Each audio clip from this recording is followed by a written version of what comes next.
Welcome to everyone. This evening, we're going to start with the manager's announcements. Mr. McGill, Manager McGill, would you please give, except I have to take the I was roll gonna say, call. First meeting, sorry, I'm going to make lots of mistakes. Okay, roll call first. One of the reasons I'm here. Okay. Commissioner Flynn. Commissioner Grella. He is not here with us this evening. Commissioner Siegler. Here. Commissioner Silverman. Here. Commissioner Swager Wilson. Here. Now I will do the manager's announcements. Earlier tonight, commission met in executive session to receive legal advice from the solicitor on a variety of topics. The next commission meeting will be held on Tuesday, January 23rd. That meeting will begin in this room at 8 p.m. Prior to this meeting, the commission met in discussion session and received information and discussed the following items. We heard a presentation from the Mount Lebanon Partnership and Commercial Districts Manager Eric Milliron on design guidelines. We heard a presentation on the comprehensive plan regarding the comments received and amendments that were made to that plan. We received information from Gateway on annual contract renewals and contracts that will go out for bid and related information. And we also heard some updates on the activities of several boards from the commission for those boards that they serve as commission liaison to. If anyone is interested in participating in a public meeting, there are several ways to do that. You can participate in person as you are here tonight. For those of you in the room, you don't need to pre-register, simply show up at the appropriate meeting time. And if you wish to speak at the meeting, fill out the sign-in sheet at the back of the room. Or you can participate remotely via the Zoom webinar format. Again, you don't need to pre-register. Simply click the link located on the meeting agenda on the municipal website. If you wish to speak during citizens' comments or during public hearings, simply use the raise hand feature on Zoom and you'll be notified when it is your turn to speak. Madam President. Thank you, Manager McGill. Sitting in for Commissioner Grella is Commissioner Silverman this evening, who will talk about community highlights. Thank you, Madam President. Congratulations to the 3 Mount Lebanon employees who recently retired. Human Resources Director Bonnie Cross, Secretary to the Manager Julie Garuba, and Administrative Assistant Nancy Wenger. The combined expertise and institutional knowledge among these 3 individuals is immense, and we will miss them more than they know. We thank them for their years of service and wish them all long, happy, and healthy retirements. This is the time of year when we put out our call for volunteers to apply for positions on our various boards and authorities. This year, we are debuting 5 new boards: Civic Engagement, Community Sustainability and Economic Development, Financial Management, Mobility and Transportation, and Parks and Recreation. New appointees to all boards and authorities will start work in April. Please read the descriptions of the boards and apply today at mountlebanon.org/boards. Christmas tree recycling continues at your curbside this week. Simply put your tree out the day before your regular trash pickup. Please remove all lights, tinsel, and decorations. Do not put it in any type of bag. The trees will be shredded for mulch. Please remember that all of Mount Lebanon now has bi-weekly recycling on the same week.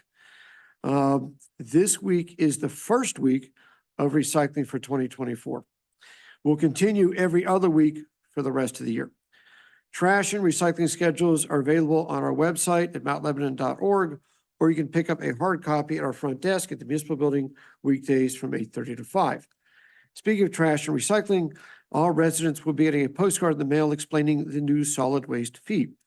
Bills will be sent out the first week in February and will include the annual fees for stormwater management and solid waste collection. That information is also on our website at mountlebanon.org/fee payments. Monday is Martin Luther King Jr. Day. Many will honor him with service to others and reflection on this important day. Thank you, Dr. King, for standing up for humanity and for reminding us about our shared responsibility to work for equality. As he said, injustice anywhere is a threat to justice everywhere. We are caught in an inescapable network of mutuality tied to a single garment of destiny. Whatever affects one directly affects all indirectly. Thank you. Those are my announcements. Thank you, Commissioner Silverman. Next, we're going to go to citizens' comments. This is an opportunity for any resident to express an opinion on any topic pertaining to local government. The commission enjoys hearing from the public on various issues and learning about items to address in the future. If you have specific questions, we will try and answer them at the end of your comments. If we can't, we commit to getting you the answers as soon as possible. When I call your name, please come to the podium to address the commission, state your name and address for the record. In fairness, we ask each speaker to share their thoughts for no more than 5 minutes. The community is as good as each person in this room. We work together to make this community a community that we can all be proud of, and we hope that the dialogue remains respectful. We also appreciate the audience's efforts to refrain from any behavior that is disruptive or might intimidate free speech. Colonel Hoon, you're the first one. Come on up.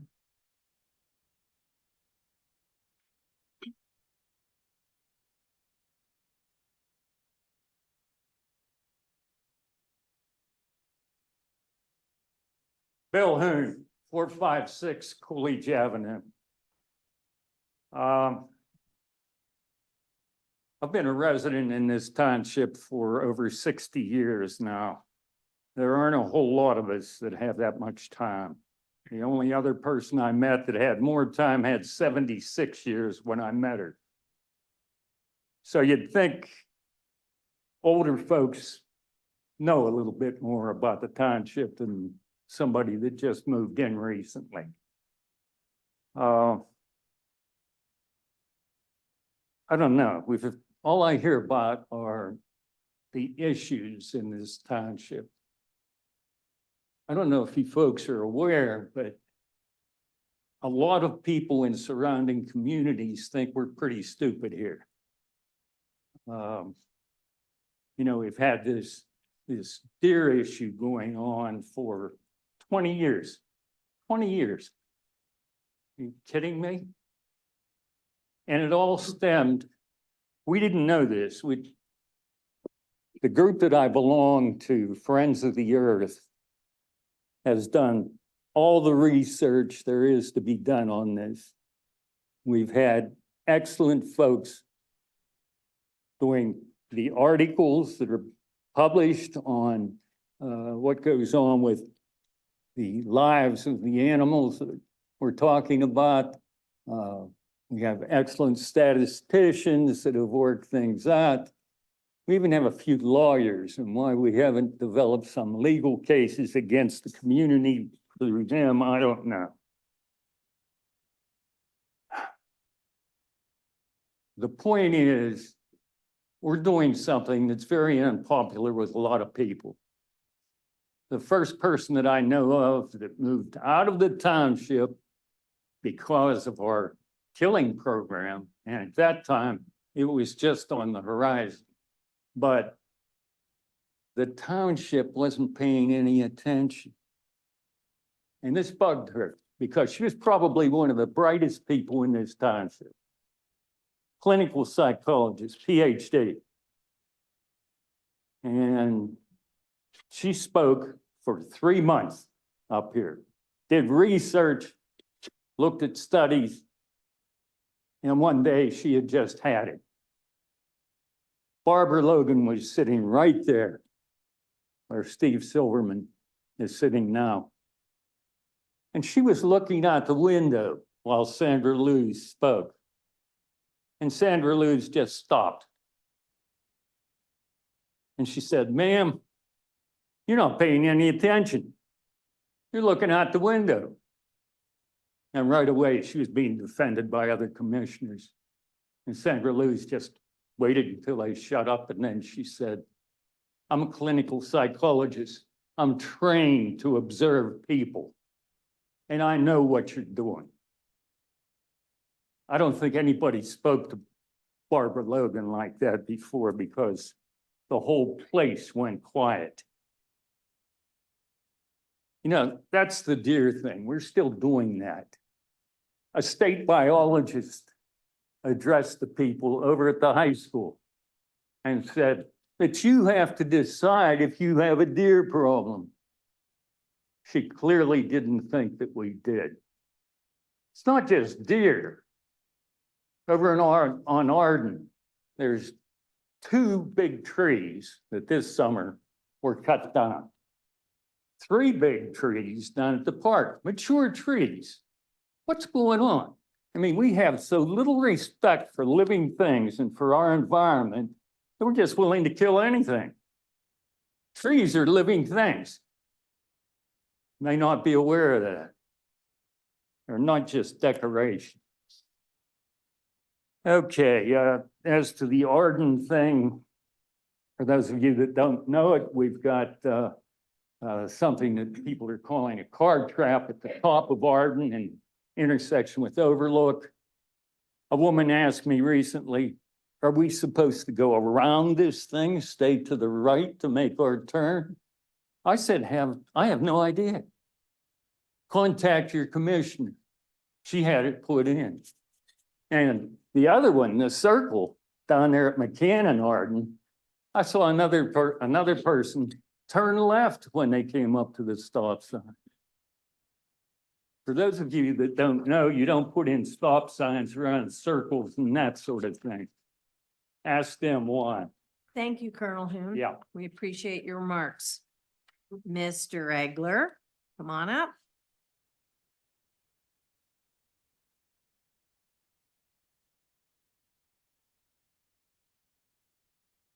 David Egler, 121 Poplar Drive. Happy New Year to all.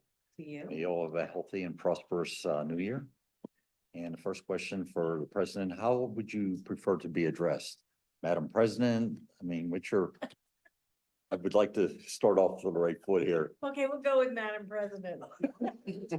Sounds good to me. Okay, I just wanted to know. Okay, Madam President, I'm not going to speak much here tonight. We've got a big crowd. Just kind of let you know my goals for this year. I'm going to be bringing up again Pennsylvania Boulevard Park, which I've been doing now for close to 20 years.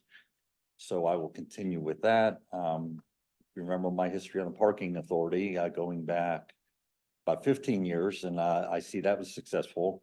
Fortunately, I had the opportunity with the meeting at that time for the commissioners and was able to speak with them one-on-one and get my point across. And I gave that offer at the end of last year. No, there were no takers. So I'm making that offer again to the commissioners.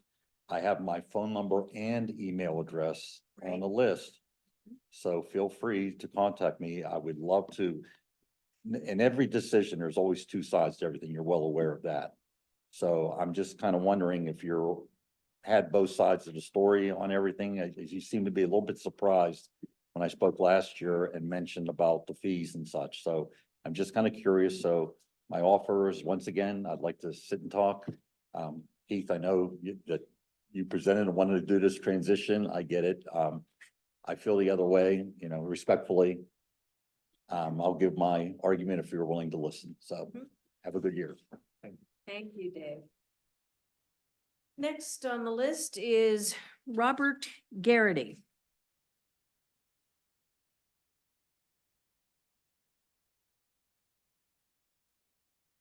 Good evening. My name is Bob Garrity. I live at 750 Washington Road, Washington Square condos over next door, unit 605. And I'm here to advocate for strengthening Ascend Lebo with more details about adding EV charging stations. I know I'm a little late for Ascend Lebo. I couldn't help but not being here for previous comments, but I thought I'd at least go on record and say that I am an advocate of Ascend Lebo. I think that it's an impressive outcome and a comprehensive and well-organized document that's much needed for the future of our community. And to the Commissioners, Planning Board, municipal staff, liaisons, advisory group members, consultants, and citizens, all those listed, thank you for taking on a huge and difficult and needed process. I'd also like to lend my support specifically for recommendations within the mobility section. I'm a firm believer that a community that supports walking and mobility builds lifelong habits, slowing the pace and getting away from the reliance on cars. Case in point, small anecdote here. Our family spent about 3 years living in Toledo, Ohio. And if you're not familiar with the geography in Toledo, it's flat as pancake. The high rise is a railroad crossing. Our children were 3 and 5 at the time, and they learned to ride bicycles early on, along with all of their friends, their peers. We rode bikes throughout the community on family trips and so on. When we moved back to Mount Lebanon, the kids were about 6 and 8. None of their peers were riding bicycles. It's a bit more difficult than the flats of Toledo. But my son stayed with bicycling throughout his high school and college years and raised his family in upstate New York, where they continued to bicycle a lot, and he continues to bicycle throughout his years and with his family. My daughter moved back and is raising her young family in Mount Lebanon. Biking, not so much, but they love the outdoors. My point is that the community can encourage or discourage biking and walking, which I believe are very desirable characteristics of lifelong quality of life and long-term quality of community. And I encourage the long view on the benefits to walking and biking in Mount Lebanon. On to EV charging. Ascend addresses quite a few important areas that we know about and have set aspirations for Mount Lebanon, as would be expected in a comprehensive plan. Citizen consideration of EVs appears to be an area that is a bit light in my view and limited mention in Ascend, possibly because we don't know a lot about EVs while the Ascend was being developed, or where to put EV chargers. I submit to you that EV adoption is growing, and based on published studies, is growing at a rapid pace with exponential growth in the United States as well as globally, following a well-established S-curve for technology adoption, which says a tipping point is at about 6%. Norway is leading the global adoption of EVs at over 80%. Other Nordic countries are 50 to 60% range. The United States is lagging at about 10% in studies that I've seen for the third quarter of 23. China, the world's largest car market, is over 30% and has established firmly that EVs are inevitable. Pennsylvania is neither at the top or the bottom of the state rankings for EV adoption at about 6% in 22.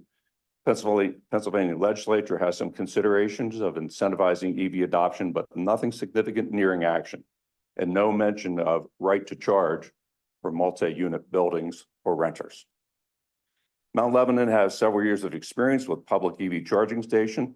Overlook Surface parking lot behind Beverly Road. Business area is growing usage at about 80 charging sessions per month over the last several months. South Garage is getting to about 40 charging sessions per month in the last several months of its first year of usage. But we're about to cut our existing public EV charging capacity by 50% as plans come together for the much needed redevelopment of South Garage. Why should Mount Lebanon care about EV charging stations? Some residents do not have the ability to charge in a home, such as renters and multi-unit building dwellers, taking them out of consideration for shifting to EVs. Transient guests would be more welcome if it was apparent that we are not an EV desert, and maybe even an appeal if we are known as an EV oasis. Ascend indirectly supports EVs with references on page 12 in the overall vision, resiliency talking points on page 16, and a number of other areas. I'm hoping that sustainable practices number 5, undertake a local climate action plan by 2030 on page 24, may be a placeholder for EV charging. Ascend does have one specific area which continued to add electric vehicle charging stations, both in areas accessible to public and for municipal use on page 26. I'm encouraged with this step, but it seems to be down deep in the strategy, somewhat standing on its own and ambiguous regarding. Thank you, Time. Mr. Garrity. We have to move on to other people, Okay. although we do appreciate your comments. Thank you. Thank you very much. Chuck Blumenshine.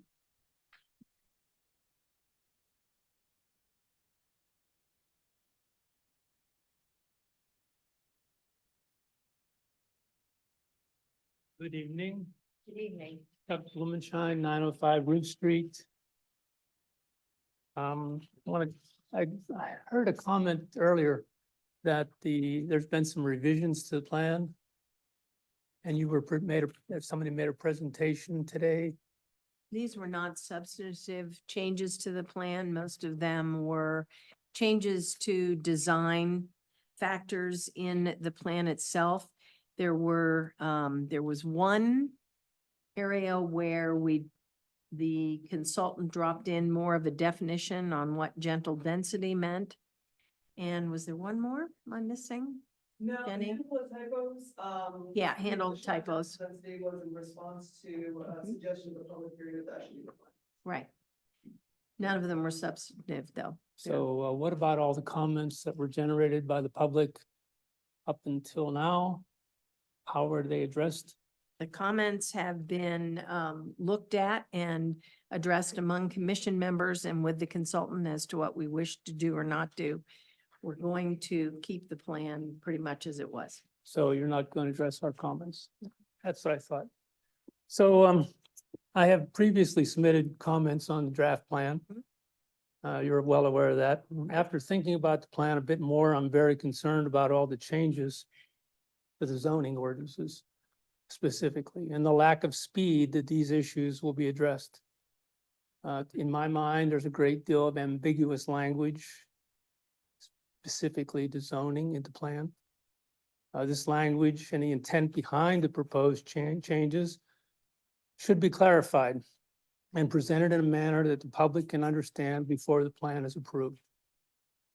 This will enable the public to provide more meaningful comments. I think the language is written in that plan is written to planners. It's not written to people. I have requested in the past, as well as others, that the R3 zoning changes that were made in 2021 be rescinded. Commission stated to me that this would be addressed in the plan. This was not addressed in the plan, and the time frame for making these revisions to the zoning ordinances is only scheduled to be completed by the end of 2025. So it took you 6 weeks to change the ordinances. Now it's going to take you 3 years, 2 years, now that it's 2 years, to make revisions to the zoning. I don't quite grasp that. So my question is the commission willing to immediately undertake a full review of the zoning ordinances? Yes or no? No. And the reason the commission is not willing to revise the zoning ordinance during 2024 is staff capacity. We're undertaking 2 rather large planning studies in 2024. We have limited staff. We are going to do the zoning update and looking at the whole thing in 2025. To do a zoning ordinance and do it well, it takes a very robust public engagement, very robust. That is very, very time consuming and well worth it. Don't get me wrong, but very time consuming. And we will not do it till 2025, but we're committed to doing it in 2025. It's in the comprehensive plan that we want to do it in 2025. Let me answer one more question before you get to it. Why isn't it funded now? Because we do zero-based budgeting in Mount Lebanon. We cannot fund for the zoning update until we go through the process of budgeting at the end of 2024. That is the time that we will be funding for the 2025 study. That's not true. We could have funded it this year. Who We is that? chose not to. That was Commissioner Grella. That's correct. We chose not to. Mhm. It was an active choice of the commission not to fund it. But let's be honest about why it's not being funded. This commission chose not to fund it. We could have, we chose not to. And we chose not to fund it because of staff capacity. But it took. And there's no guarantee that it gets funded next year. There's never a guarantee of anything, but the intention of this commission is to fund it for 2025. But it only took you 3 weeks with hardly any staff to change the R3 zoning I in was on the 2021. commission at that time, so I can't answer. Well, that's what not an the timing excuse. I'm was. telling you, you can take and you can rescind the R3 zoning as Okay. it was. Okay? Mr. Blumenshine, thank you for your comments. Okay, Next up, Elizabeth McCabe. I have that there's an Amelia. She's gonna speak after me, but I. Oh, that's why I just wanted to make sure that there were That's both of okay. you. Yes, she's sitting there and she just And- has a short. And we're very happy to have you speak as well. You're welcome. Good evening, commissioners and fellow residents. My name is Elizabeth McCabe. I live at 104 Shady Drive West. It's good to be here with you all. I'm here tonight to share my concerns regarding pedestrian safety, specifically regarding school children. As a mother of 2 young children, one of which joins me here tonight, I have a lot invested in this topic. We live in a school district that does not provide transportation for our children to attend school. Instead, we are expected to have our children walk to and from school each day. I knew this information prior to moving here 11 years ago, but I didn't experience the reality of it until this year when my daughter started school at Washington. What I can say with certainty is that reality does not meet expectation. Mount Lebanon boasts its walkability, but does not prioritize pedestrian safety. This is evidenced in the comprehensive plan on several occasions. For example, the first question presented in the plan was, of the following list of possible sustainability and resiliency priorities for Mount Lebanon's next 10 years, select the top 5 you feel are the most important. The #1 response by a significant amount was improve and expand sidewalk network and safe crossings. If Mount Lebanon is a walkable community, why is the #1 concern of residents walkability? It seems this should have already been figured out. Instead, our most important asset, our children, are left to navigate unsafe walking conditions. There's an expectation that my children walk to school, therefore I have a reasonable expectation that they can do so safely. And as it stands, I do not feel confident that they can. I found myself purchasing clothing not based on style, but rather which best increases visibility to cars. And this seems like an odd thing to have to think about when choosing to live in a community that prides walkability. I've seen close calls with children running through side street intersections when they have the right of way, just as cars are turning left or right off of Washington, narrowly missing them. I've had my own fair share of close calls with traffic over the years and have heard countless similar stories. What is it going to take to improve the situation? Let's not wait for a tragedy to be the catalyst for change, because we're not going to have a vibrant uptown if we don't feel safe walking around. I would like to propose a solution for consideration. During the school zone hours, when children are walking to and from school, and also during the lunch hour, the traffic lights along Washington Road from the Safety Center to Cochrane shall operate using a pedestrian-only phase. And what this means is that all lights at a given intersection will remain red at the same time for 15 to 20 seconds, giving pedestrians priority to cross safely without having to navigate around cars. This could be done for minimal, if any, cost, and would require reprogramming the already existing traffic lights to allow for a pedestrian-only phase. I believe this has been done at the intersection of Scott, Castle Shannon Boulevard, and Sunset Drive, and it's greatly improved pedestrian safety. And while Mount Lebanon does provide crossing guards, the safety they offer is inconsistent. There are key intersections along Washington that are not covered, such as Central Square and Alfred Street. In addition, there have been several occasions when a crossing guard has been absent and there was no replacement police officer.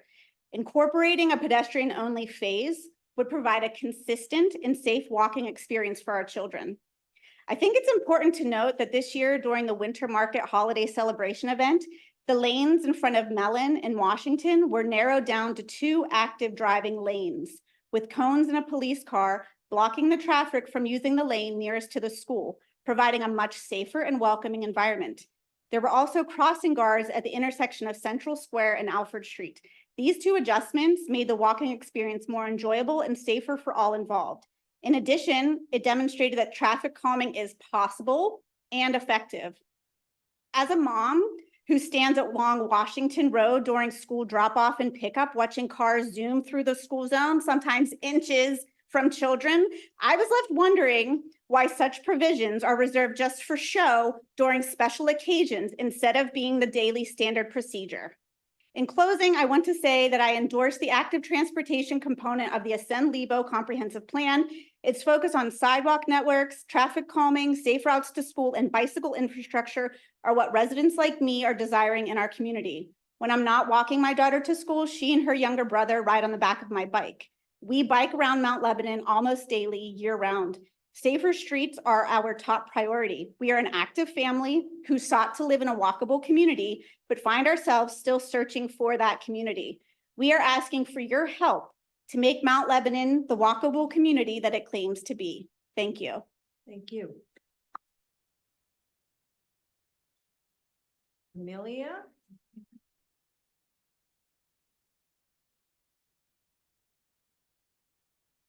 Hi, my name's Amelia McCabe.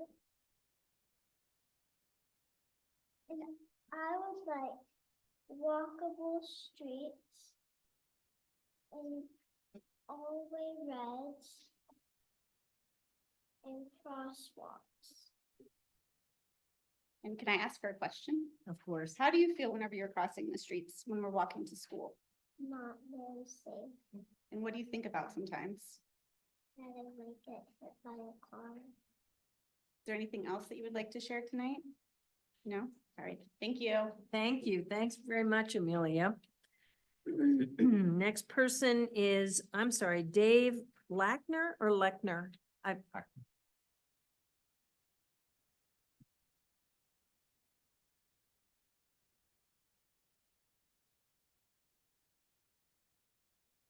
am Dave Lackner, 729 Brafferton Drive.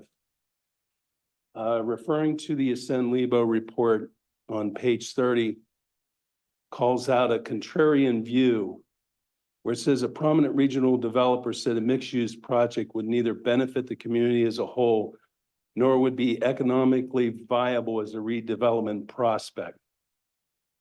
So was this consultant paid a consulting fee? Did he give a report on his findings or any other part of the Ascend Lebo report? And what was the name of the developer? Because it wasn't listed in the report. We interviewed a group of developers from around the region under the condition that we would not attribute individual comments to anybody in particular.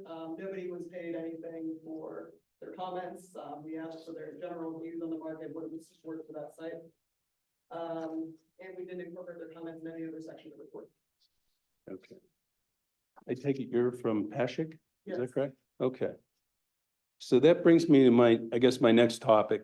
You know, I was here last summer and I talked about, and obviously you talked about the participation in the survey.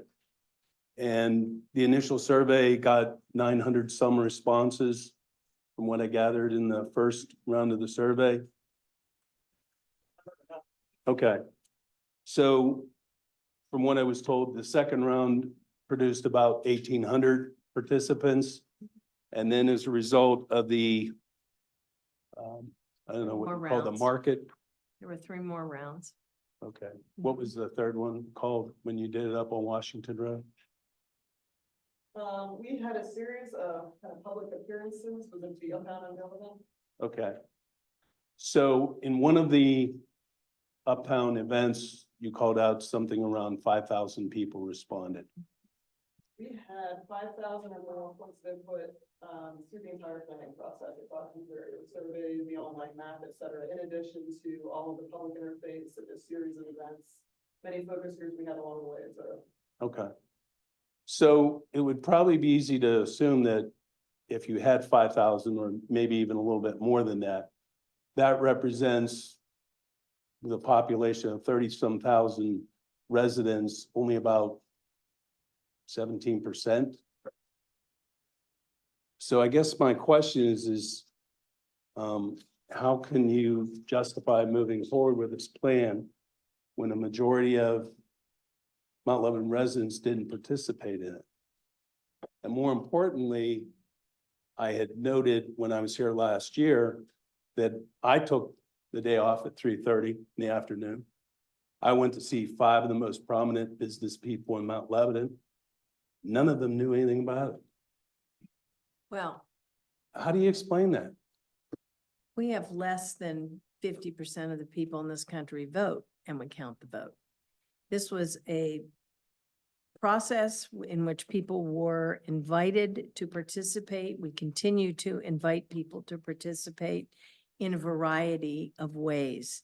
There's also, in my opinion, something called citizen responsibility to make sure you're up to date on what's going on. We're public about it. Read the websites, take a look at things to know. Are you finished with your comments or did you have? I have anything one to last say? comment. Okay. I had suggested last year to Mr. McMeans that we do a mailing to the residents.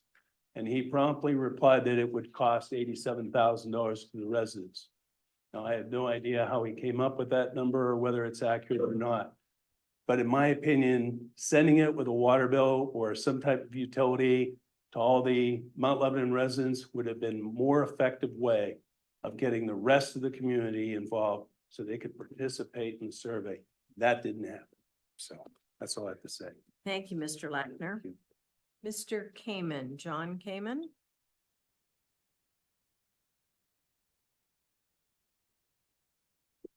Good evening, members of the commission. I had sent a letter earlier today. I'm not sure if you got it, but your copy was sent. I did provide it. to the- Okay, thank you.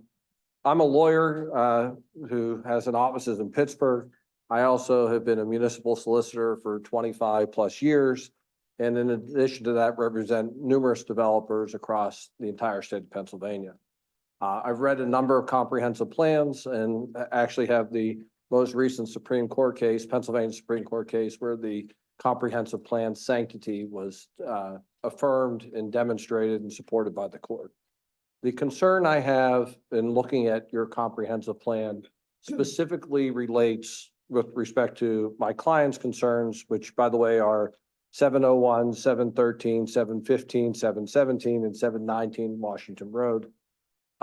With regard to your mobility and specifically some of the policies and programs which you are advocating adopting by the adoption of the Ascend Lebo Comprehensive Plan.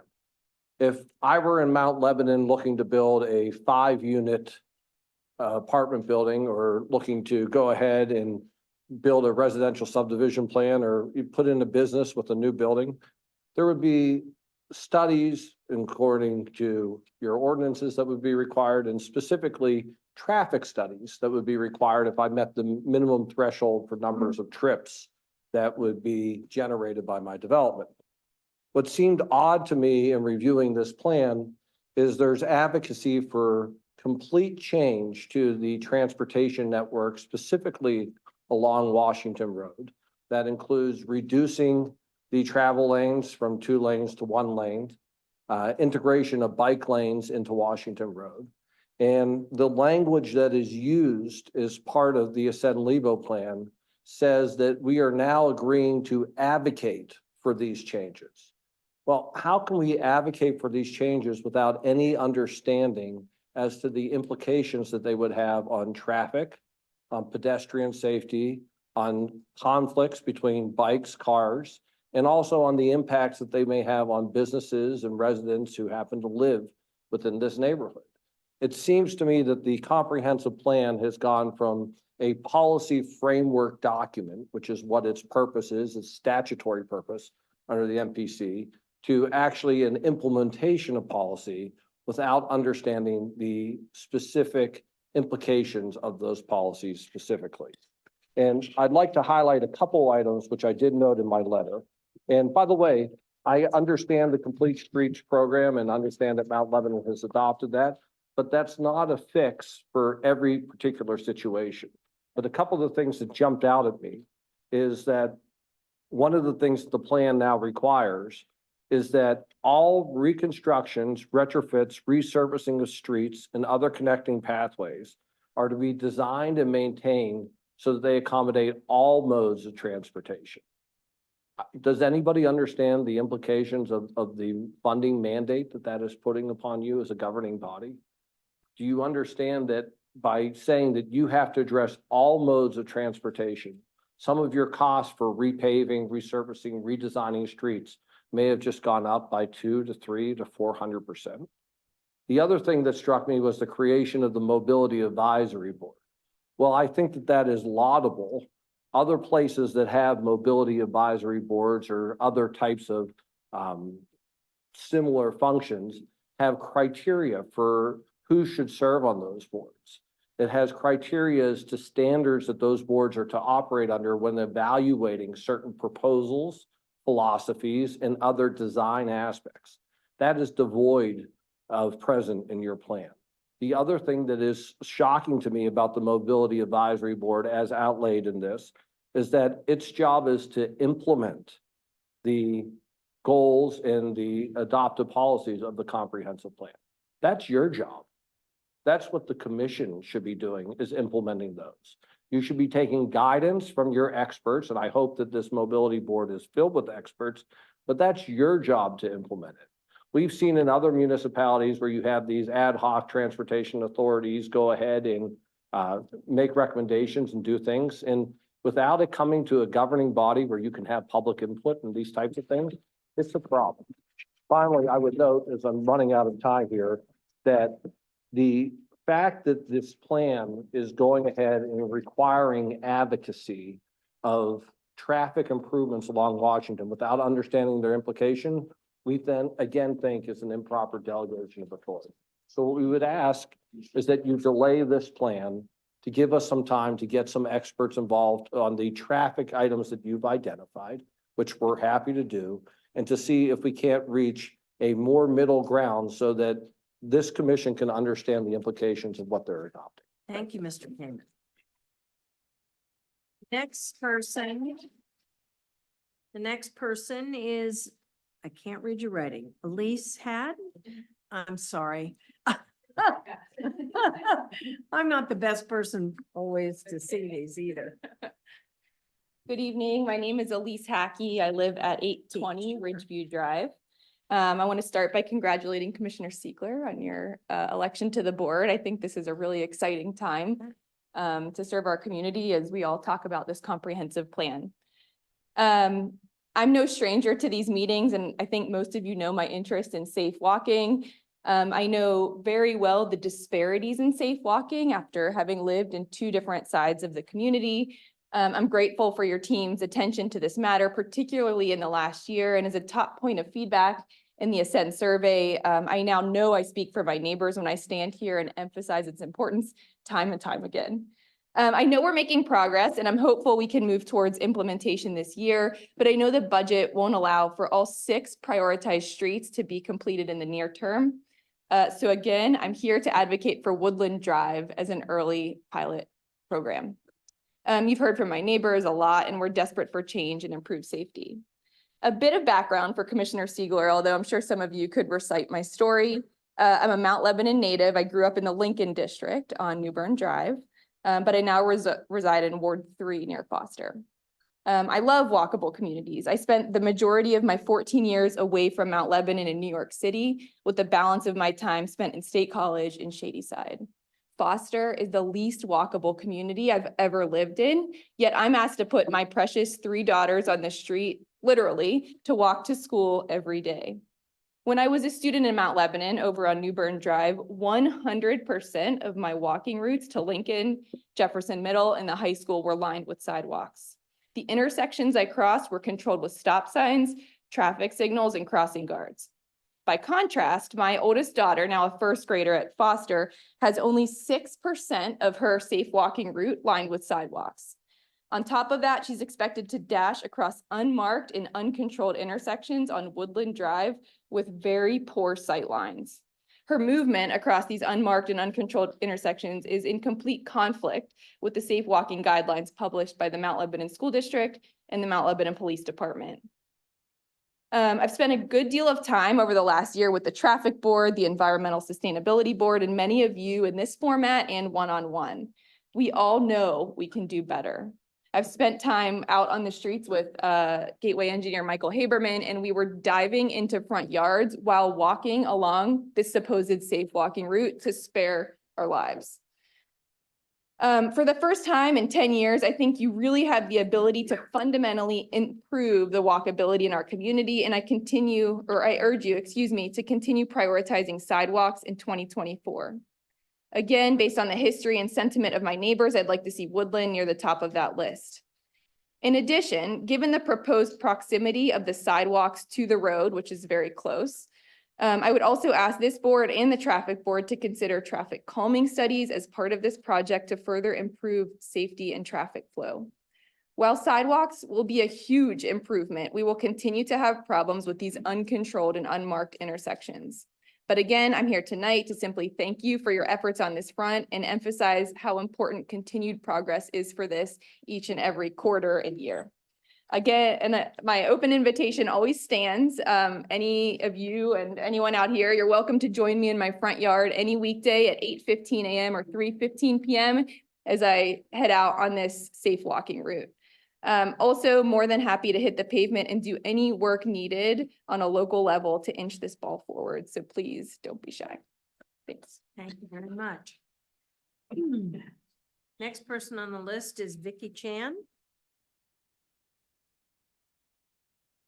Hello, good evening. My name is Vicky Chan. I'm at 828 Rockwood. At the risk of sounding a little Pollyanna-ish, I love Mount Lebanon and I love that we're collecting public comments here, and the kind of engagement and listening that I'm seeing and witnessing in this group is really inspiring. So thank you. Another safe walking kind of pitch here. Part of the reason we chose Mount Lebanon when we were deciding to move to Pittsburgh was the T and being able to walk to the T and being able to get downtown. So one of the bright spots of my commute 3 days out of the week is walking from Rockwood to the St. Anne station, enjoying that little woodsy area with some deer. It's just been lovely. Maya Hakchan here is in the first grade at Foster, and she has her own commute of sorts. Do you want to say a few words? You can do it. You can just talk to me. You can try. Okay, so she walks every day to and from school, even today when it's super slushy, right? And we did a calculation, you did our math. How many times do you think we'll be making that trip? Because you're in the first grade now and you have second, third, fourth, and fifth grade. I don't know if you heard that, but she's like 1,000. So that's 1,000 trips where part of the trip is without sidewalks, and it can get dark really early.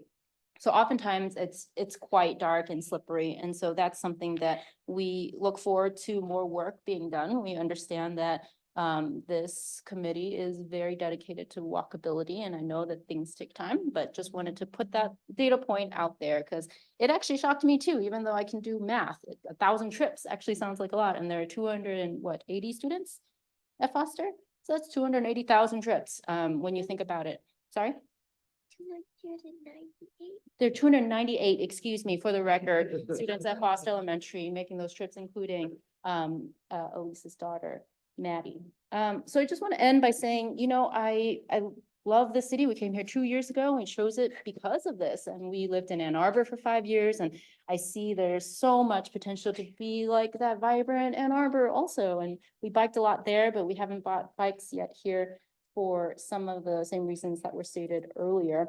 I really think it adds so much to the character of Mount Lebanon, and, my family and other young professionals choosing to live here. And because of this, it's just a beautiful thing that I hope we can encourage. So thank you for your time. Thank you very much. Marty Basic. Okay. And it won't be my last time of mispronouncing it. Let me promise you that. My husband knows you because you walk your dog past our house, so. Oh, I don't have a dog. I thought you did. I look He like a lot of told me people. you did. Yeah. Yeah, that's okay. Want to borrow mine? I will. Holy I would say, sakes. yeah. He I goes, look like a lot of that's, people, this so. guy and that guy, and I'm like, whatever. Okay. Welcome. Marty Basic 201 Outlook Drive. Good evening, commissioners. Hope y'all are doing well. I just wanted to quickly voice my support for the comprehensive plan. I am one of the newer residents in Mount Lebanon. I moved here about 6 months ago in May of this year. And when I was looking for houses, Mount Lebanon really was the only place that I was looking for. I grew up in Upper St. Clair, just down the road. I was actually born over in Sunset Hills before moving there. And I've always known that there's something very special about Mount Lebanon. And I think a lot of us share that sentiment. And so I think whenever I saw the comprehensive plan for the first time, it really enforced a lot of what I had hoped would be true. And it showed me that the municipality is willing to put, I guess, literally and figuratively, their money where their mouth is when it comes to the values of community, putting people first, a focus on nature. And I kind of immediately sent it to my parents and just said how proud I felt to live here based on the plan, and also to kind of rub it in their face that Mount Lebanon is better than Upper St. Clair. And so I I hope they like that. I think that, in conclusion, I think Mount Lebanon has the foundation and the values necessarily to be a really world-class community and a world-class municipality as a model for, United States townships. And I think that there's a lot of work to do, and people voice some of the things that there's work to do, but I feel really energized by the plan and feel hopeful that we can tackle that work that we have coming, with the correct foundation, with the right set of principles. And I don't have a great summary. I think that's about it. Thank you for listening to me. Thank and I you very appreciate the much, time. Mr. Basic. We appreciate it. Sean Battis, you're up next. There you are. Evening, Sean Battis, 448 Jason Avenue. First of all, I wanted to thank everyone that's spent so much time and effort on the Sun Lebo plan, the comprehensive plan. Knowing that this is a 10-year framework document means a lot. Knowing that this is the direction that we want the community ahead means a lot to me. I'm an advocate for safer biking, safer walking in this community. I'm saddened to see that biking didn't make it up into the list as much as I would like to. However, I understand that there's a chicken and egg problem there. Until you have bike infrastructure, it's harder to get folks out and riding. I encourage you to look at what the city of Pittsburgh has done in that respect and look at how ridership has increased there once they've provided that infrastructure. It doesn't always have to be the most expensive thing. I know that paint doesn't solve everything, but it can help a lot of things and can be a less expensive option in some cases. Sidewalks, very much highly a priority, much more expensive, but much more vulnerable users, especially the children that are walking to school. So reevaluating that safe walking and looking for where we can best put our money towards making those improvements is a major step in the right direction. I also just also am looking forward to the mobility board and having people that will look at these and provide advice to commission and staff on issues that are brought from the public. Having sat on the traffic board now for, I think, a little less than a year, the number of issues for traffic calming, for people wanting sidewalks that are coming before that board are far too numerous, and we need much more dedicated focus on that. So I look forward to hopefully providing additional staff to help with those functions as well. Thank you. Thank you very much, Mr. Battis. Mary Good.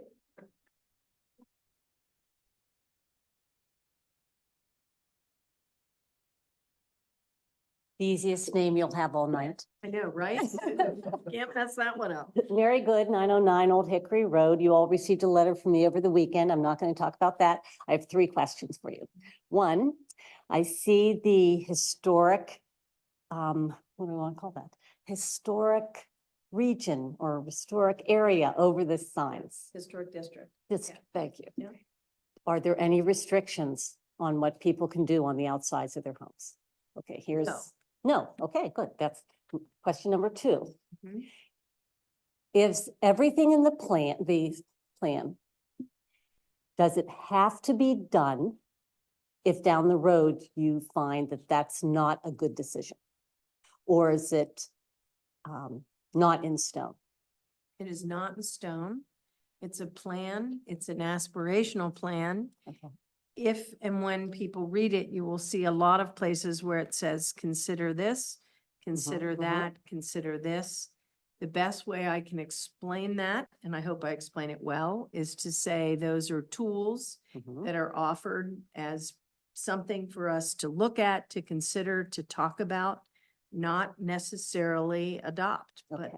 think about after we've done some more due diligence. And then vice versa, last question. If it's not in the plan, is it possible to come up and have it happen in the next 10 years? Yes, Okay, I think people aren't aware of. yes, absolutely. That aspect of it. Mhm. All right, thank you. Thank you. Okay, this one I can't read. You live on Altoona, Joel Sorry. I'm sorry, Joel.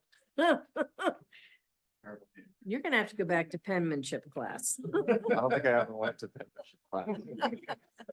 Well, Joel Beebe, I live on 210 Altoona, and I wanted to voice my support for the comprehensive plan.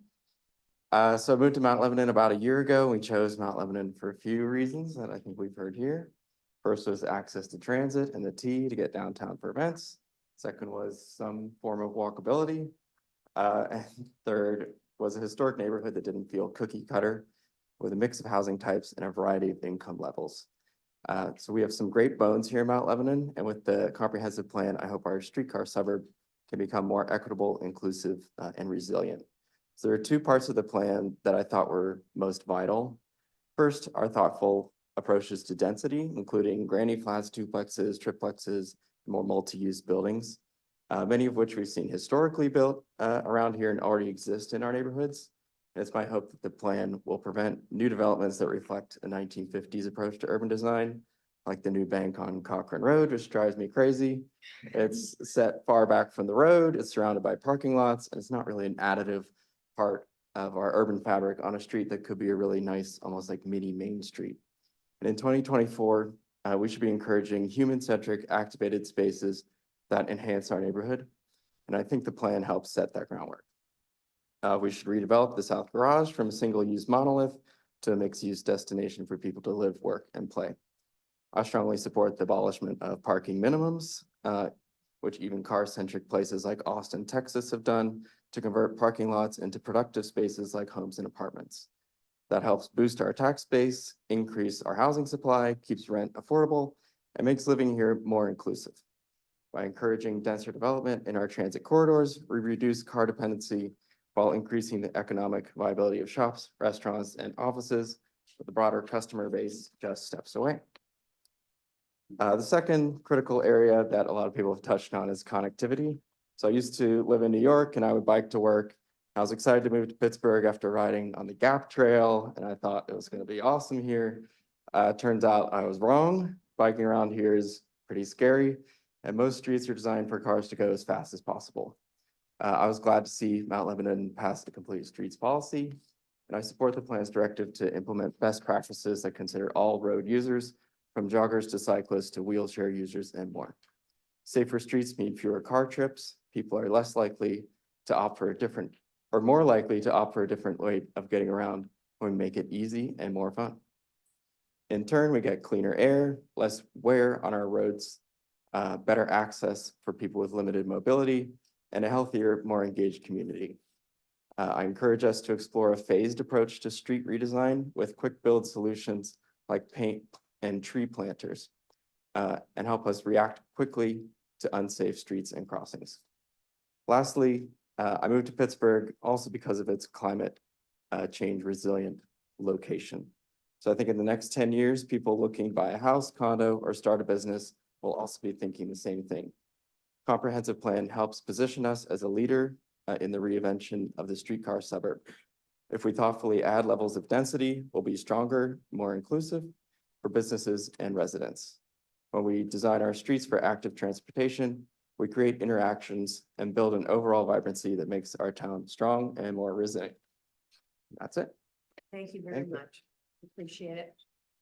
Cynthia Bogner, you're the person on the list.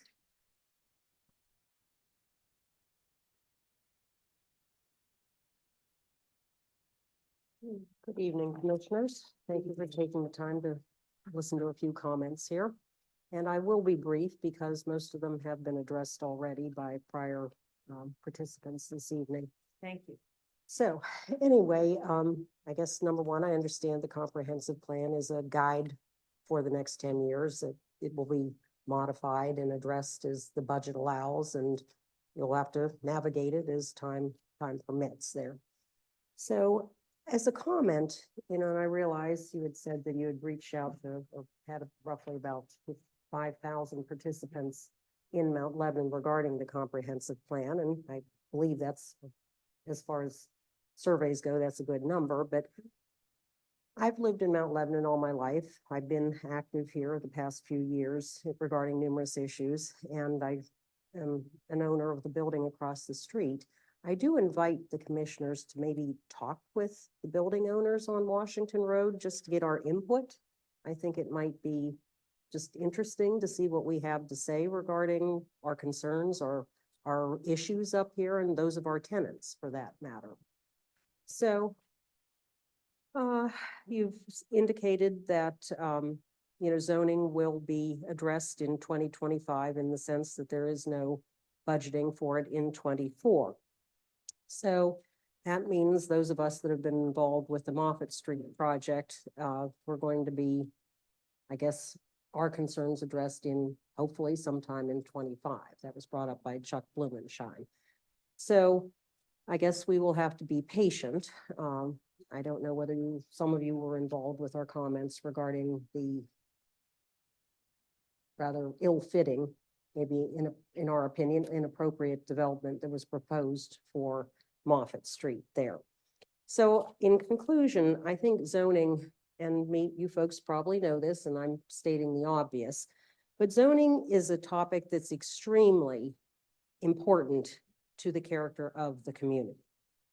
And whatever happened in October of 21, whether that was a rush through of, multiple buildings on a site, whether that was not perhaps understanding zoning. I'm not a zoning expert, so I'm not pretending to know all the ins and outs of zoning.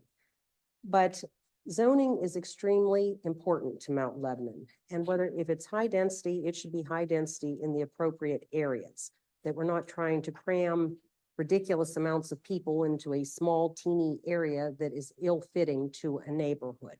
So that is what I'm perhaps encouraging and really wanting to voice my opinion, that density for density's sake can be a disaster. And again, you folks presumably all know that, but that's what we were faced with at Moffett Street. So in conclusion, I would say that you folks, it's your responsibility to be very thoughtful and very careful in how you approach zoning, because it can make or break Mount Lebanon. Thank you very much. Thank you very much. We appreciate it. Hillary Lohr, you're up next.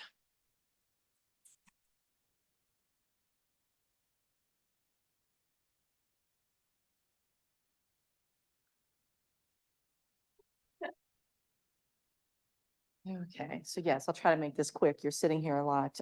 So we haven't heard anyone talk about this postcard. There we Fascinating go, a whole nother postcard. subject. Sorry to interrupt you for 30 seconds, but can you state your name? Sorry, Hillary, we said it already. Hillary Lohr, Hemlock Street. Thank you. So on the postcard, they talk about the new fees. New fees are, well, one new fee and one increasing fee. Stormwater fee, not really talked about on here. Don't even give a total on here. It's interesting that you put it in these equivalent residential units or whatever.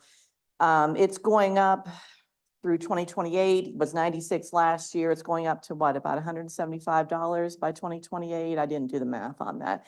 Something like that. That's okay. And then you call it solid waste. I call it garbage. Then you talk about the new garbage fee on here. Say, oh, it's $290. It doesn't state on here that in 2028, that fee will be $410. So you add those together and you get about $600 a year. For many people in Mount Lebanon, that is almost double what they're paying their municipal tax. And then they're going to pay these fees. And it is almost double what they are paying out of pocket right now. So you're calling it a fee. Great. Scenario, I live next to my mom on Hemlock. Neither of us produces a lot of garbage. So what I'm saying is, I don't want to do this. I don't want your garbage service. I'm going to share with her. She said that was okay. Can I do that? No. I was gonna say, that's not the way the contract's set up. I know the answer is no, but in other words, then this isn't a fee. Fees can be negotiable. Fees can be worked out. Fees can have all kinds of different factors to them. This is a tax. You are wordsmithing what is going to be out-of-pocket expense to property owners living in Mount Lebanon. Fee systems are a slippery slope. I have heard discussions that, oh, should we do the ambulance service? Should we do some other things as a fee? So that's great that you're leaving our taxes here, But if you're just saying, and we're gonna add a fee, and a fee, and a fee, that doesn't save anybody any money. In fact, it costs us an awful lot more. It's wordsmithing is what's happening in the Ascend Lebo. You know, it's over the past few years, you count on the fact that no one's paying attention. And, you know, if you're called out on it, you say, oh, well, it was on a Facebook post. It's what, you know, Dave Lackner's brought up before, that, you know, people just don't know what's happening. You can talk about 5,000 different points, but if you say that, you know, someone like myself who took the survey twice and put a couple dots on that map, let's divide that by 5. Maybe it was only 1,000 people. Maybe it was only 1,200 people. We have over 32,000 people that live in Mount Lebanon. It was not a very large percentage. And the problem is, it's not that they didn't participate, it's that people didn't know what was happening. When I was on the library board, it was same thing. I understand how Mount Lebanon works. They're in there and they're saying, oh, we have this programming and we're doing this and we're doing that. And I would sit and bang my head on the table because I said, but no one knows. There's 32,000 people in Mount Lebanon. You're very happy that you spent this many dollars on a program. 15 people came to the program. They thought it was a huge success. 31,990 something, you know, they didn't even know this program was happening. And that's what happens with something like this Ascend Lebo survey. You've all been very entrenched in it. It's your job. You have to be. You have to understand what's going on. But there's a disconnect where you just don't understand the general public, who should take some responsibility for it. I agree. But sometimes you can't take responsibility for something that you don't even know is happening. A simple piece of paper stuck in with the sewage bills at some point saying, hey, we have a survey about the comprehensive plan. Maybe you do it 3 months in a row. It's no extra postage, little extra paper, would have made a big difference in terms of getting the information out there. But now what I'm saying for you is, unfortunately, more people do have their eyes open. You're probably going to pass this plan tonight. But you have to understand there are more people sitting here and not in this room who now see what's going on. As you've said, this plan is not set in stone. This is not, we're doing this, this, this, and this. You have to bring it up before the commission. And what I'm sitting here saying is there are people who are paying attention now, and they're going to bring their megaphones and tell everyone, their neighbors and everyone else. I think the days of everyone putting their head in the sand are over. And, you know, it's, Andrew, you and I are friends. I like you very much, but I'm going to address you specifically here in terms of this disconnect. I like family. I like, you know, we got along. I'm almost done. You've worked hard on building this commission into something that will help you. I see your contacts growing throughout Allegheny County, throughout the state. And there are ramifications for all that for Mount Lebanon. This isn't Europe. This isn't California. This is Mount Lebanon. There's a history, there's a community fabric that a lot of people don't quite understand if you haven't been here for a while and if you don't take the time to figure it out. There's a path forward, but it is not necessarily the path that this plan is trying to take us forward on. So you're here to lead Mount Lebanon. You're not here to lead Mount Lebanon. You're here to represent Mount Lebanon. And that's a real important distinction. Thank you very much. Brian Neff. Madam President, I just have a quick comment on that last statement, if you don't mind, before Brian speaks. I'm sorry. I just wanted to. Talking for a moment. I was so No, confused. sorry. Go ahead. Yeah. This is- Heavens. Yeah, I know. This is Commissioner. Thank you. I just wanted to make a quick comment on the previous residents' public comment. I've heard this before in comments, and I've seen it in email, and I always respond to these kind of comments when I get them in email. The assertion that this commission does anything because residents aren't paying attention is ridiculous.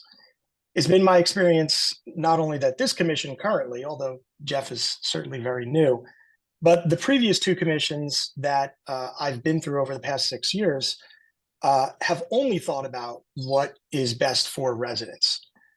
I would also add that when we did the communications survey a couple of years ago, we sent it to every resident in the municipality on paper, in addition to doing it digitally.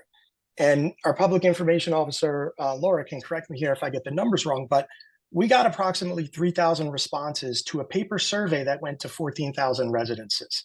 So the point I'm making here is that just merely sending something to every house in our municipality is no guarantee that we're going to get a response on it or that any resident will pay attention. We try to make the best choices we can on how we communicate these things. And to Commissioner Swagger Wilson's comment before, not everyone looks at everything we put out, no matter what form we put it out in. That's all. Thanks. Thank you very much, Commissioner Varela. Mr. Knapp? Thank you, Commissioner. Commissioners, good evening. My name is Brian Neft. I live at 1163 Furwood Drive. I'll try to be brief. I want to reiterate the comments that Mr. Blumenstein made a few minutes ago about bill number 821 from the 2021 commission time that was passed within 6 weeks and allowed a developer put a high density project in what was deemed to be a low density zoning district. That was spot zoning at its worst. Doing something that actually helped the developer get something done as opposed to really thinking about what the community wanted at the moment and without notice to the residents that were living around that community to see what they did. It was a very general change that was made, and that plan came out within days or weeks of when that bill was passed. For the last 2 years, I, Cynthia Bogner, and others have actually asked this commission to ameliorate that or to suspend that or to change it back to make R3 the way it was so that we don't have these high density projects. And we were told back then, the only zoning changes you're going to get are going to be through the comprehensive plan. So we went through the process of responding to the comprehensive plan and bringing these issues up. And now we're told that this issue is going to be delayed for another year to 2025. I understand that's within the prerogative of the commission to decide what they're going to spend on, and I get it, but here we are, we're going to be waiting another year and we don't have any relief on this particular issue. I feel, and I think I speak for many of the other people that are in this room right now, that we've been played by the commission. Thank you. Thank you. Okay, I can't read this last one. Grant Street, is it a Laura? Lori Moran. I'm sorry, Lori. My handwriting's also atrocious. My concerns can't be addressed in 5 minutes, but we'll touch on a few things. My name is Lori Moran. I represent EM Cranberry Corporate Partners, who has substantial investment here in Uptown. We're asking that you delay a vote to allow responsible consideration of the concerns voiced as people are starting to hear about this plan. I won't repeat all of what I said at last month's meeting, but I do feel very strongly that the property owners of Mount Lebanon, who have invested millions of dollars into this business district, need to be heard by the Borough Council. And that's not happening. Why do we feel the need to spend millions of dollars in taxpayers' money to fix something that's not broken? Our Uptown Commercial Business District is one of the major attractions for residents and visitors to Mount Lebanon, as it is right now. Uptown is a stable economic driver that keeps everyone's taxes down. It is critical that we refrain from taking actions that would weaken our business district. The majority of the property owners along Washington Road know real estate, and they know how best to manage their commercial properties. Talk to them. Listen to them and the business owners. They have the best interest of the business district at heart, because if the business district goes downhill, so does their investment. Not your investment, their investment. It is not only prudent that you hear what they say, but it would be dereliction for you to ignore their advice. Somehow, because a property is commercial, people think it's like public property. It's not. Because a building's doors are open to the public doesn't mean that that building is public. It's owned by someone, just like you own your house. Because you have the right to enter the building during business hours doesn't make it any less of a privately owned property, just like your house. I'm going to give an analogy.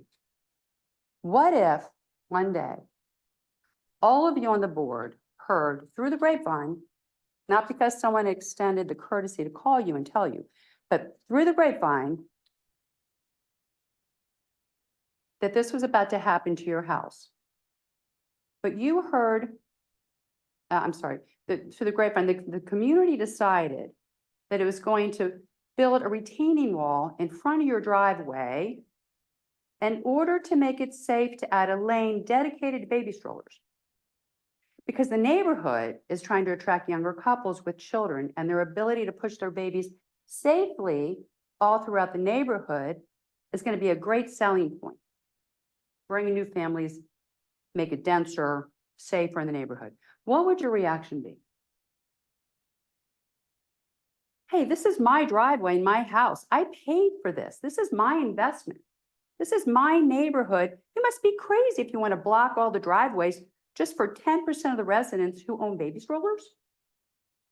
Where will we park? I own this property. I bought it with the understanding that I could use my driveway. This is my investment. How could they not have listened to what we said? Then they do it anyway. They build those retaining walls, and there's nothing you can do about it. And guess what else? You have to help pay the new walls to keep you from pulling in and out of your driveway and possibly hitting a small child. That's how shocked and outraged the Uptown property owners feel about the nonsensical proposals set forth in this plan. This is not a community plan.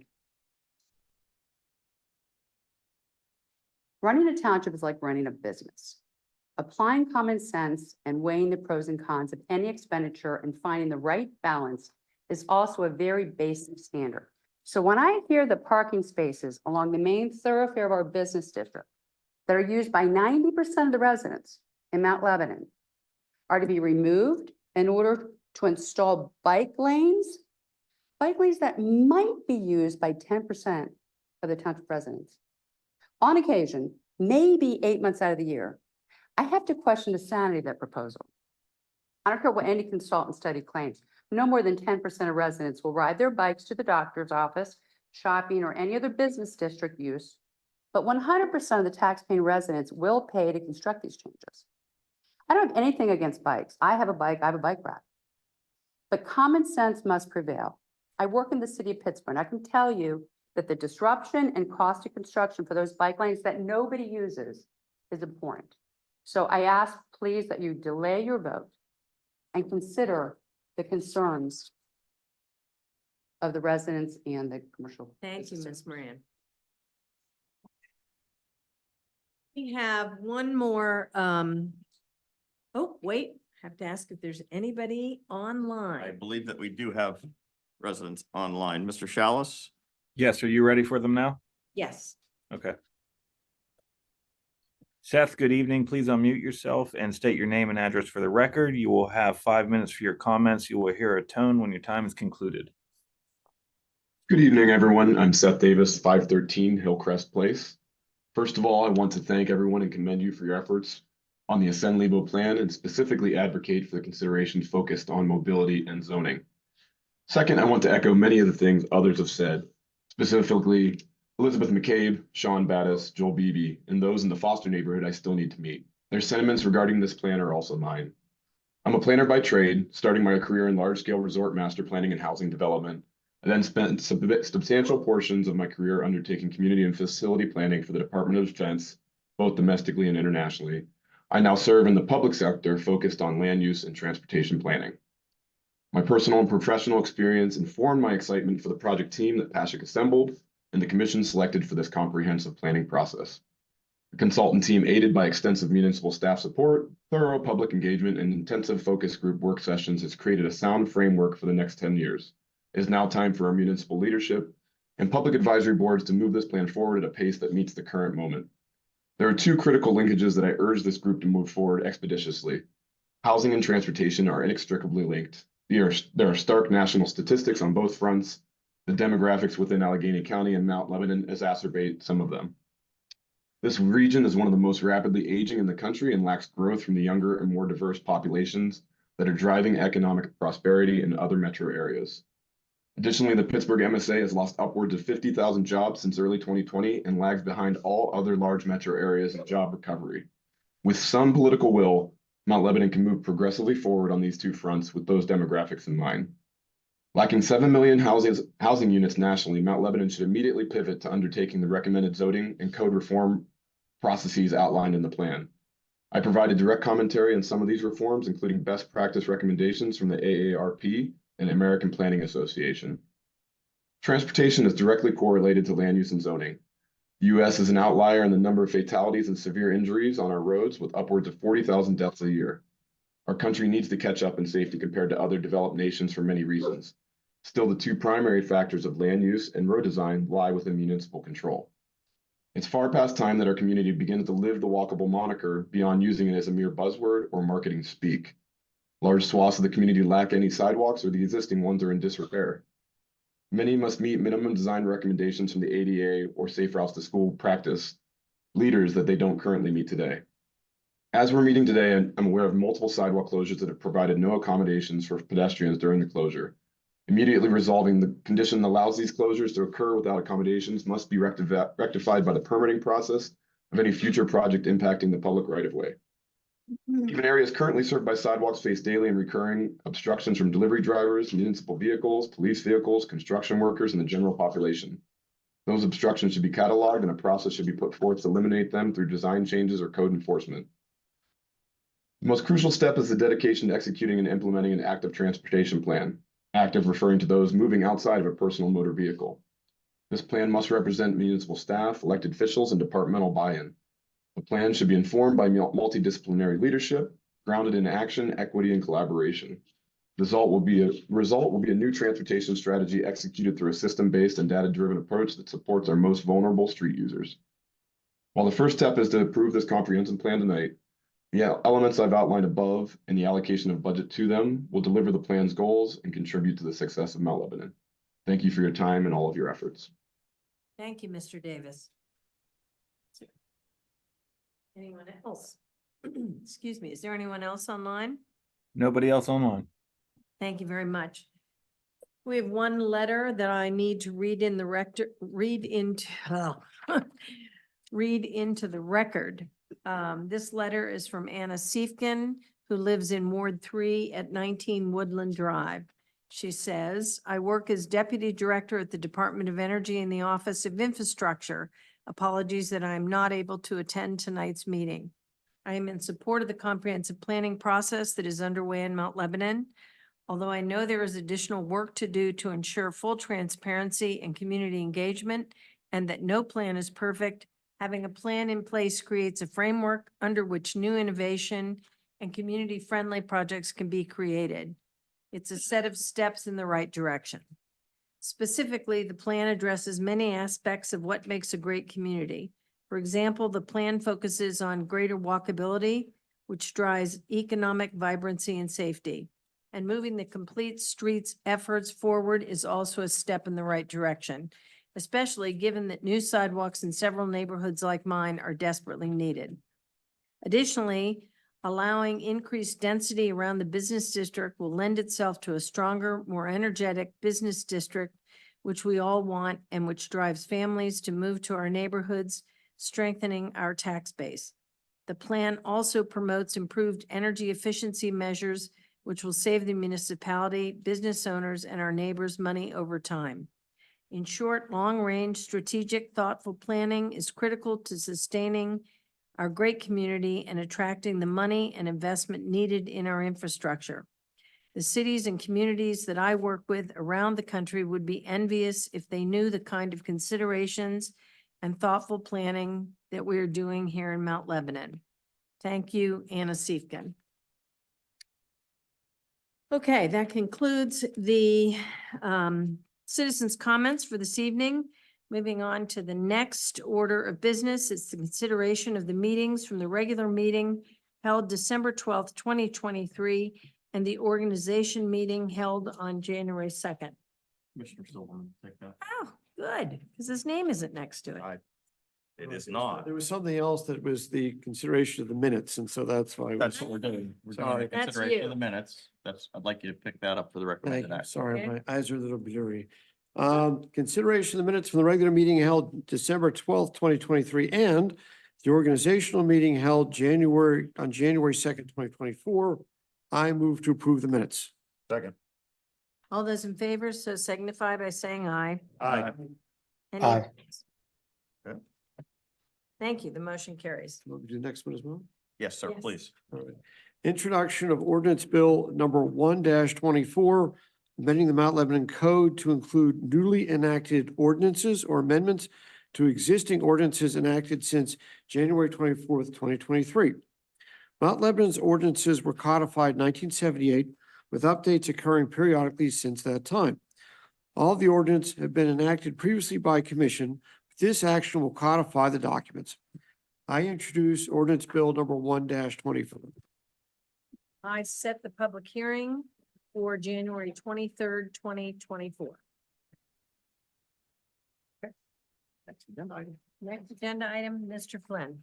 Thank you, Madam President. Consideration of resolution number R-1-24, adopting Ascend Lebo as the official comprehensive plan for Mount Lebanon.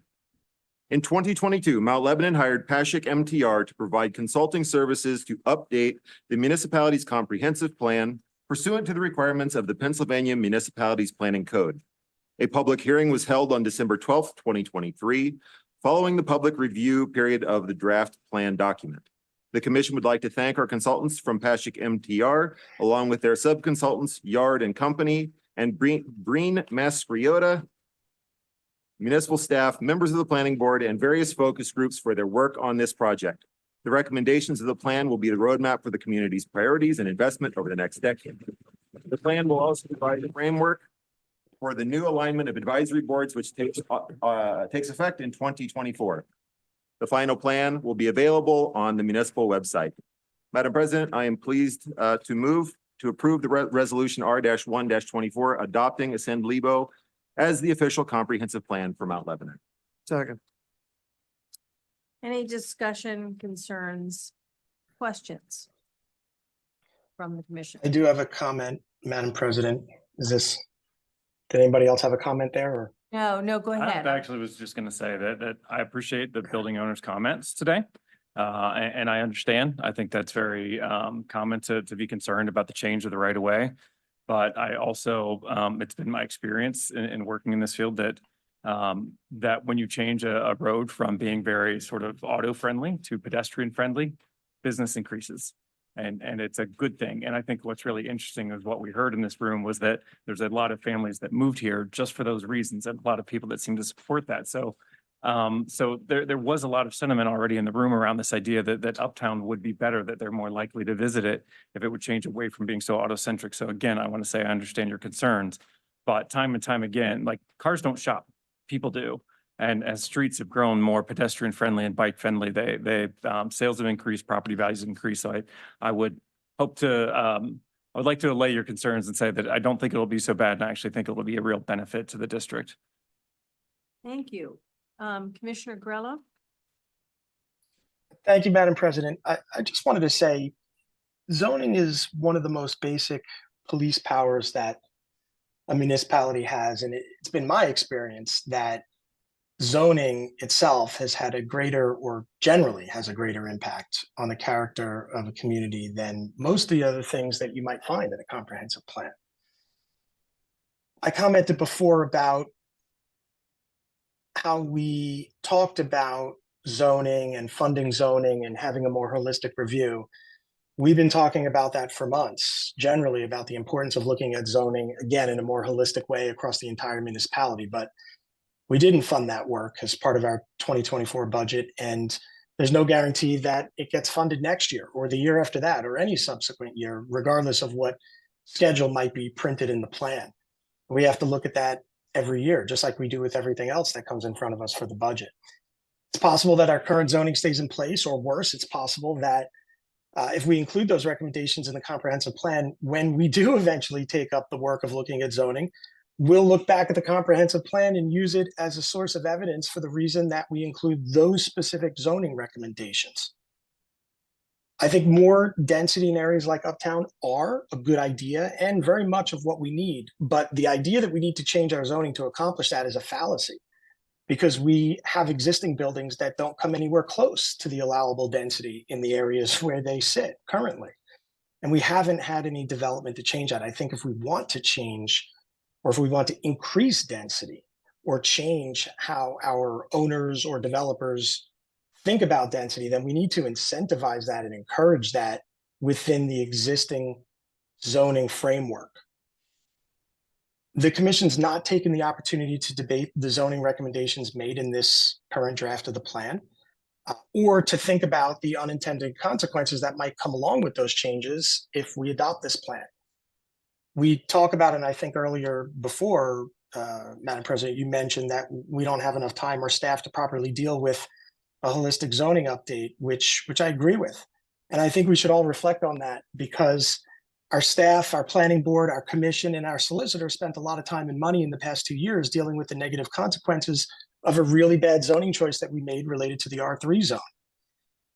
All this is to say, I think if we're going to tackle zoning, that we should do it in a more deliberate and thoughtful way. I think a couple residents talked about thoughtful zoning and thoughtful density. I do appreciate the work that was done by staff and consultants to bring the plan to where it is now. But still, I'd like to make a motion to amend the plan. So I move to adopt the comprehensive plan with the following sections related to zoning stricken from that plan: resiliency item 11D, resiliency item 11E, resiliency items 11G through 11I, and mobility item 4D. Those one more time for the record, please. Resiliency item 11D, resiliency item 11E, resiliency items 11G as in garage through 11I as in indigo, and mobility item 4D as in David. There a second?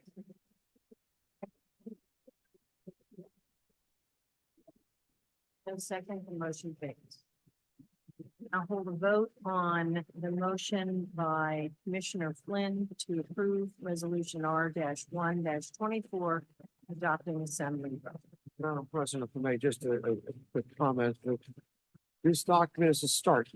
We've said it before, we said it in the other room. I just want to, again, this is a start. There are many decision points in this plan, and there are going to be many votes on this plan in the years ahead.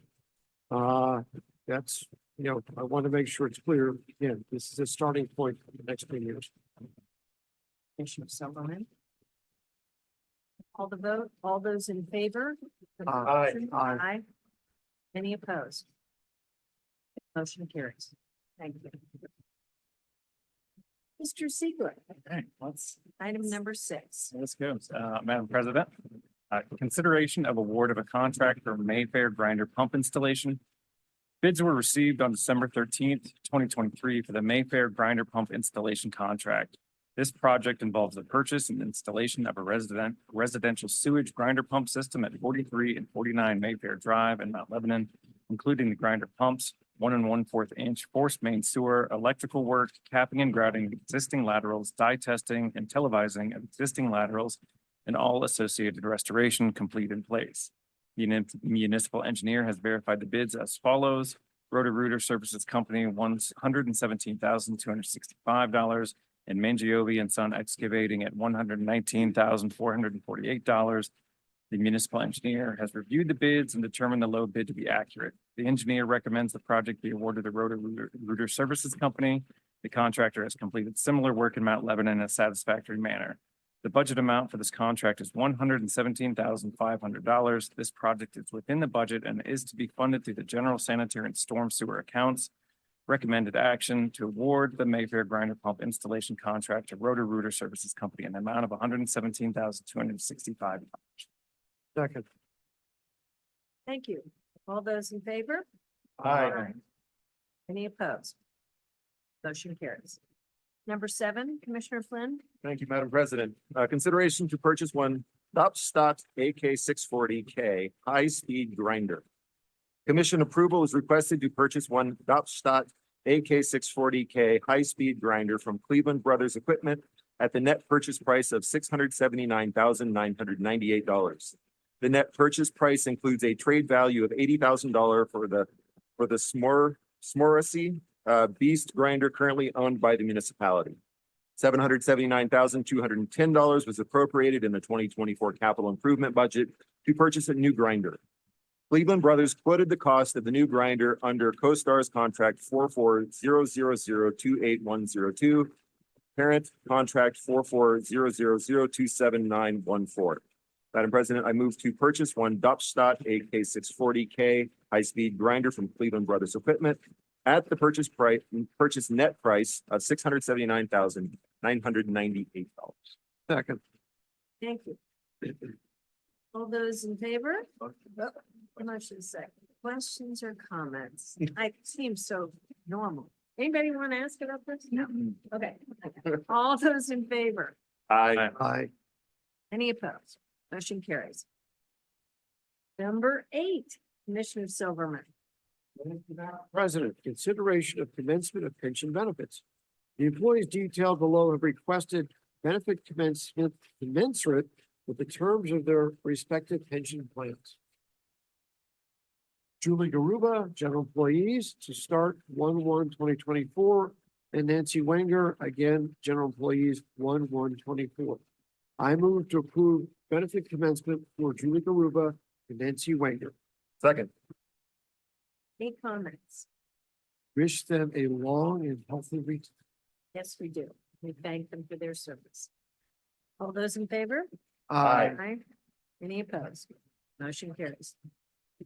And with that, we are adjourned. Thanks for coming. Thank you. Sign checks tomorrow if you need me. Oh, do.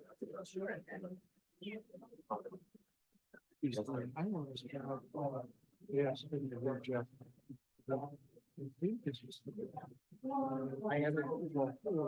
I did. Yeah, that's okay. All right, that's what I heard.